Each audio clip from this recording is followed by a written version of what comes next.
बिस्मिल्लाहिर्रहमानिर्रहीम। अस्सलामु अलैकुम। पाकिस्तान आर्मी ने लेडी कैडेट कोर्स की जॉब्स अनाउंस कर दी हैं। जानेंगे आज के इस वीडियो में इसके मुकम्मल तफसीलात, इसको अप्लाई करने का तरीका, कौन से सब्जेक्ट्स इसके अंदर डिमांड किए गए हैं, कैसे अप्लाई होना है, कितना इसके लिए सर्विस पीरियड होगा, कब इसका ज्वाइनिंग लेटर आता है। इसके साथ ये है कि एग्ज़ाम स्लिप कैसे डाउनलोड करनी है, डॉक्यूमेंट्स कौन से चाहिए, यस ईच एंड एवरीथिंग आज इसकी इस वीडियो में मैं आपके साथ शेयर करूंगी और अप्लाई करने का मुकम्मल तरीका भी बताऊंगी। लेकिन शर्त यह है कि आपने इस वीडियो को स्किप नहीं करना, एंड तक देखना है। देखें भाई, 10 मिनट की वीडियो होती है तो आप लोग देख लो तसल्ली से। पैसे आप कहते हैं जॉब्स नहीं आती, जॉब्स नहीं आती।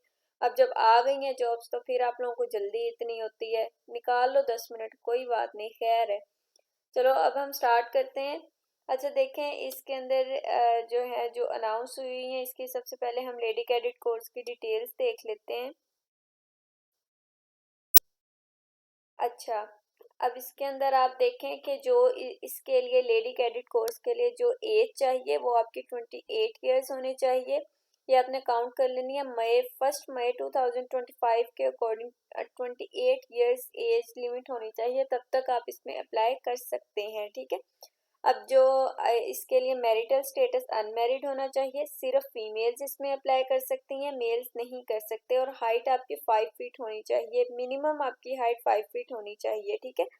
152.4 सेंटीमीटर ये बनती है। और जो वेट है वो आपका बॉडी मास इंडेक्स के अकॉर्डिंग होना चाहिए। ये आप गूगल पर चेक कर लीजिएगा अपना। अब उसके नीचे आ जाते हैं। इसकी जो रजिस्ट्रेशन है 16 दिसंबर 2024 से 5 जनवरी 2025 तक इसकी रजिस्ट्रेशन है। और ये है कि इसके अंदर जो आपका टेस्ट स्टार्ट होंगे वो 10 जनवरी से स्टार्ट हो जाएंगे और 17 जनवरी तक ये टेस्ट चलेंगे। पंजाब पाकिस्तान के तमाम लोग इसमें अप्लाई कर सकते हैं। और डोमिसाइल होल्डर्स जिनका आज़ाद कश्मीर का है, भले वो गिलगित बल्तिस्तान के, तमाम सिटीजन इसमें अप्लाई कर सकते हैं, सही है। उसके बाद अब ये हो गया। अच्छा, उसके बाद आ जाते हैं हम इसकी एलिजिबिलिटी कंडीशन। अब एलिजिबिलिटी कंडीशंस इसके अंदर देखें, हर साल जब भी ये जॉब्स अनाउंस होती हैं इनके अंदर सब्जेक्ट्स डिफरेंट डिमांड किए जाते हैं। अब इसके अंदर अगर आप देखें तो उन्होंने बताया हुआ है कॉर्प्स ऑफ इंजीनियर्स। और जो इसका कॉर्प्स है इसके अंदर क्या है कि बीएस जियोलॉजी, बीएस आर्किटेक्चर और बीएस जिनका है सिविल इंजीनियरिंग में वो इसमें कर सकते हैं। और उनको प्रेफर किया जाएगा जिनका एमएस है जियो टेक्नोलॉजी के अंदर, ठीक है। सेकंड नंबर पर आ जाते हैं कॉर्प्स ऑफ सिग्नल्स, इसके अंदर आ जाता है बीई बैचलर्स ऑफ इंजीनियरिंग। किसके अंदर? इलेक्ट्रिकल के अंदर होना चाहिए। उनको प्रेफर किया जाएगा इलेक्ट्रिकल इंजीनियरिंग या टेलीकॉम जिन्होंने किया होगा एमएस में। उसके बाद है जी बीई सॉफ्टवेयर इंजीनियरिंग वाले कर सकते हैं, इंफॉर्मेशन सिक्योरिटी वाले भी इसमें कर सकते हैं, ठीक है। और नेक्स्ट आ जाते हैं corps of electrical and mechanical engineers. इसके अंदर है बीई जिन्होंने बैचलर ऑफ इंजीनियरिंग किया होगा मैकेट्रॉनिक इंजीनियरिंग में और बायोमेडिकल इंजीनियरिंग में, वो इसमें कर सकते हैं। नेक्स्ट है corps of electrical and mechanical engineers aviation fleet management AFM, ये आ जाता है जिन्होंने एरोस्पेस के अंदर किया हुआ है, मैकेनिकल इंजीनियरिंग में किया हुआ है, एवियोनिक में किया हुआ है और इलेक्ट्रिकल इंजीनियरिंग में किया हुआ है, तो वो इसमें कर सकते हैं। अच्छा, अब यहाँ पर ना एक चीज़ आपने गौर से देखनी है। उन्होंने कहा कॉर्प्स ऑफ ऑर्डिनेंस के अंदर जिनका बीएस या बीई है टेक्सटाइल इंजीनियरिंग के अंदर, और उनकी मिनिमम सीजीपीए 2.8 होनी चाहिए। अगर 2.8 से कम है तो वो नहीं कर सकते। और दूसरा है बीएस केमिकल इंजीनियरिंग, इसके अंदर भी 2.8 होनी चाहिए, ये उन्होंने यहाँ पर मेंशन किया है साथ, ठीक है। उसके बाद है आर्मी एजुकेशन कॉर्प्स के अंदर अगर आप देखें तो आपका बीएस या एमए होना चाहिए, 16 ईयर ऑफ एजुकेशन होनी चाहिए, बीएस एजुकेशन होना चाहिए। और जियोग्राफी के अंदर होना चाहिए 16 ईयर ऑफ एजुकेशन या एमएससी होना ज़रूरी है। फिर आईसीटीओ के अंदर उन्होंने बताया हुआ है कि बीएस सॉफ्टवेयर इंजीनियरिंग होनी चाहिए, या फिर आपकी होनी चाहिए बीएस कंप्यूटर साइंस और बीई और बीएस इंफॉर्मेशन सिक्योरिटी, तो ये लोग इसमें अप्लाई कर सकते हैं। नीचे उन्होंने कुछ कंडीशंस बताई हुई हैं। मिनिमम आपकी सीजीपीए 2.5 होनी चाहिए आउट ऑफ 4। और मिनिमम 62.5% के मार्क्स बनते हैं एनुअल सिस्टम के अंदर, यानी अगर आपकी डिग्री कंटिन्यू है तो आप नहीं अप्लाई कर सकते। आपका रिजल्ट होना चाहिए, की डिग्री कंप्लीट होनी चाहिए, उसकी ट्रांसक्रिप्ट आपके पास मौजूद होनी चाहिए। फिर उन्होंने बताया हुआ कैंडिडेट्स जिन्होंने एमफिल या एमएस डिग्री की हुई है हायर क्वालिफिकेशन रेलिवेंट डिसिप्लिन में उनको प्रेफरेंस दी जाएगी। आपकी थर्ड डिवीजन या ग्रेड डी जो है उसको प्रेफर नहीं किया जाएगा, सिर्फ सेकंड डिवीजन वाले इसमें अप्लाई कर सकते हैं। उसके बाद ये है कि जो कैंडिडेट्स है जिनका ग्रेजुएट है एचईसी से या पीईसी, यहाँ से जब आपका रिकॉग्नाइज्ड यूनिवर्सिटी से है तो वो कर सकते हैं, ठीक है।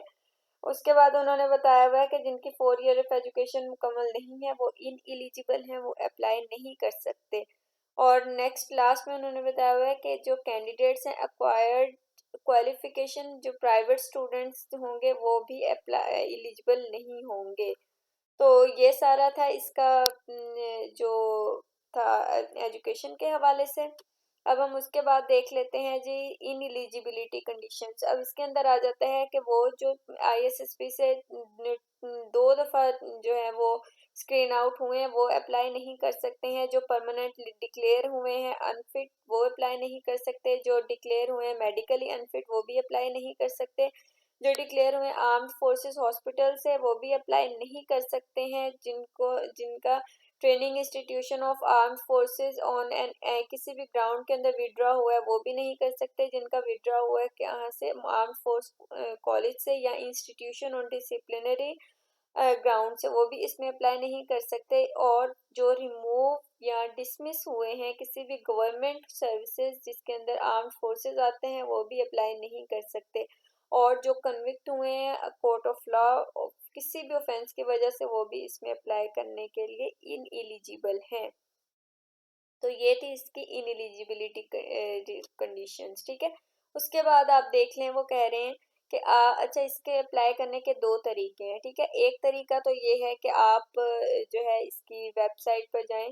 सबसे पहले वेबसाइट पर जब होम पेज मैंने आपको शो करवाया था स्टार्ट में ही, मैं आपको अभी रजिस्ट्रेशन करके दिखाऊंगी।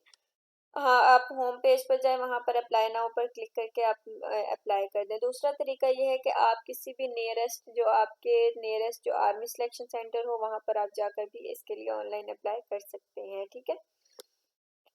अच्छा, अगर ये इसके ऊपर ये देखें नीचे यहाँ पर आप जाकर ज्वाइन नाउ पर क्लिक करें, आपका यहाँ से अप्लाई हो जाएगा। अभी हम अप्लाई करके देखेंगे। उसके बाद उन्होंने ये सारा बताया हुआ है। नेक्स्ट बताया हुआ है कि रिटन टेस्ट आपका जब जो इनिशियल टेस्ट होगा उसके अंदर जो है वो आपका एक एमसीक्यू बेस्ड क्वेश्चंस होते हैं, ठीक है। और उसके बाद ये है कि ये एक होता है, इसके साथ आपका एक इंग्लिश का टेस्ट होता है, ग्रामर पोर्शन वो थोड़ा सा होता है और आपके अपने सब्जेक्ट से रेलिवेंट होता है। इसके अंदर कोई स्पेसिफिक सिलेबस नहीं दिया होता क्योंकि हर बच्चे का बैकग्राउंड जो होता है वो डिफरेंट सब्जेक्ट्स का होता है। तो आपसे आप कोशिश कीजिएगा कि जो आपका सब्जेक्ट है, मेन सब्जेक्ट्स हैं, आप उनको प्रिपेयर करके जाएं।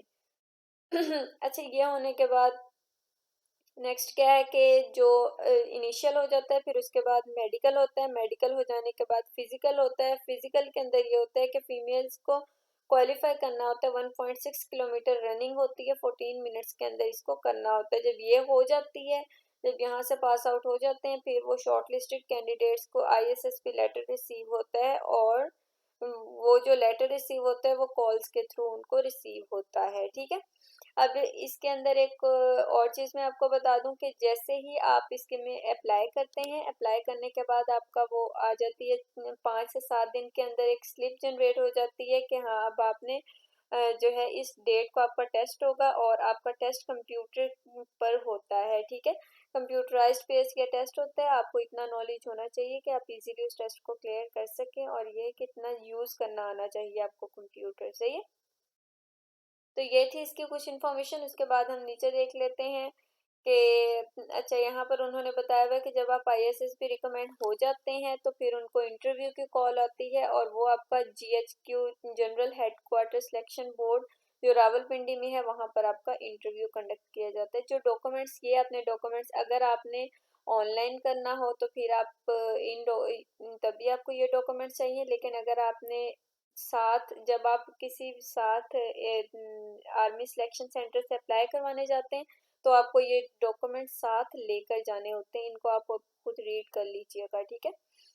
और ये थी इसकी कुछ इन्फॉर्मेशन। अच्छा, उसके बाद ये है कि आपकी 6 मंथ की ट्रेनिंग होती है। पास आउट हो जाने के बाद पीएमए के अंदर आपकी ट्रेनिंग होती है पाकिस्तान मिलिट्री एकेडमी में। वहाँ पर होने के बाद आपका 7 ईयर्स का।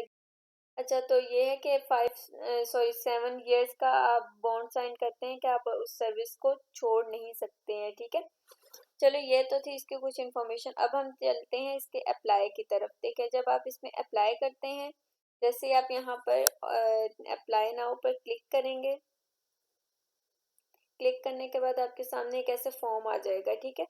अब आपने यहाँ पर क्या लिखना है, सबसे पहले अपना डिसिप्लिन सेलेक्ट करना है कि आप का जो सब्जेक्ट है वो कौन सा है, ठीक है। डिसिप्लिन सेलेक्ट करेंगे, फिर आपने अपना सिलेक्शन सेंटर सेलेक्ट करना होता है, अपना फुल नेम बताएं, और नेक्स्ट उसके बाद आता है जी डेट ऑफ बर्थ बताएं, CNIC बताना होता है, मदर टंग, उसके बाद gender, marital status, religion, caste, और उसके बाद है जी ये सारी चीज़ें आपने इस तरह से फिल करनी होती हैं। कॉन्टैक्ट नंबर, ईमेल, और ये पासपोर्ट साइज आपने पिक्चर लगानी होती है।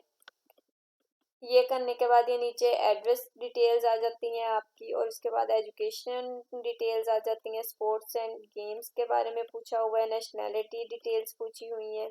और ये पासपोर्ट का इतना ज़रूरी नहीं होता, अगर आपके पास नहीं है पासपोर्ट और उसकी इंफॉर्मेशन नहीं है तो ये आपने फिल नहीं करनी। तो ये सारी चीज़ें करने के बाद आप नेक्स्ट पर क्लिक कर देंगे तो आपका अप्लाई हो जाएगा, ठीक है। ये थी कुछ इसकी इंफॉर्मेशन। आई होप कि आप लोगों को क्लियर हो गया होगा। तो ये है कि अब जाएं आप यहाँ पर जाकर अप्लाई करें। इसके साथ टेक्निकल क्रेडिट कोर्स भी अनाउंस हुआ है, और डायरेक्ट शॉर्ट सर्विस कमीशन, इसकी डिटेल्स भी बहुत जल्द आपके साथ शेयर की जाएंगी। तो आप लोग जाइए, इसके लिए अप्लाई करें। अगर कुछ समझ में नहीं आता, नंबर है हमारा 0342265836। इस नंबर पे हमसे ऑनलाइन रब्ता करें, इंशाल्लाह हम आपका अप्लाई करेंगे। और किसी भी किस्म की आपको फैसिलिटीज़ चाहिए हुई, भले आपने टेस्ट की तैयारी करनी हुई या किसी और जॉब में अप्लाई करवाना हुआ, तो आप करवा सकते हैं। हमारा चैनल भी है, वो मैं डिस्क्रिप्शन में आप लिंक लगा दूंगी, आप लोग उसको भी फॉलो कर लें। जैसे कोई न्यू जॉब आती है वहाँ पर शेयर कर दी जाती है, देन आप लोग वहाँ से देखकर फिर अप्लाई कर लीजिएगा। Thank you so much for watching this video. दुआओं में याद रखिएगा। मिलते हैं अगले वीडियो के साथ। अल्लाह हाफिज़।